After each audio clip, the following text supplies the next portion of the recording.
Friends, అందరికీ good morning. Have a nice day. అందరు ఎలా ఉన్నారు ఫ్రెండ్స్? అందరు బాగున్నారు, అందరు బాగున్నారు. అందులో మేము ఉండాలని దేవుని ఎల్లప్పుడూ కోరుకుంటున్నాను. అందరు టీలు కాఫీలు టిఫిన్లు చేశారా ఫ్రెండ్స్? ఈరోజైతే పిల్లలకు స్కూల్ లేదు. ఫోర్త్ సాటర్డే సెకండ్ సాటర్డే ఇక్కడ స్కూల్ ఉండదు. అందుకనే లేట్గా లేచిన లేట్గా వస్తుంది గుడ్ మార్నింగ్ వీడియో. వంటలు కూడా లేట్గానే అవుతున్నాయి. ఈరోజు బ్రేక్ఫాస్ట్ లంచ్ కోసం ఏం ప్రిపేర్ చేశాను చూడండి. ఈరోజు బ్రేక్ఫాస్ట్ ఓట్స్ కిచిడి ఈరోజు బ్రేక్ఫాస్ట్.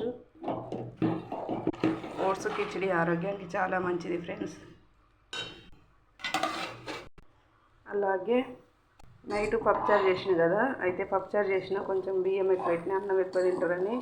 పప్పుచారు కదా తింటారని తింటే చూడండి, అన్నం మిగిలితే మిల్కర్ రైస్ చేస్తున్నా. మా ఆయన ఓట్స్ కిచిడి తిన్నాడు, అందుకనే ఇది మిల్కర్ రైస్. అలాగే రైస్ వండిన, సాయంత్రం చేసిన కదా, ఇది చాలు ఈరోజు లంచ్కు. ఈవినింగ్ వరకు చూద్దాం. ఇదండి ఫ్రెండ్స్ బ్రేక్ఫాస్ట్. లంచ్ కోసం అయితే ప్రిపేర్ చేశాను. ఇంకా బ్రష్ చేయలేదు. ఇల్లు ఊడ్చి తుడుచుకొని బ్రష్ చేసుకొని ఫ్రెష్ అప్ అయ్యి అయితే టిఫిన్ చేయాలి ఫ్రెండ్స్. బాయ్. మీరు చేశారా? టీ దగ్గర కాఫీ దగ్గర కామెంట్ చేయండి. బాయ్.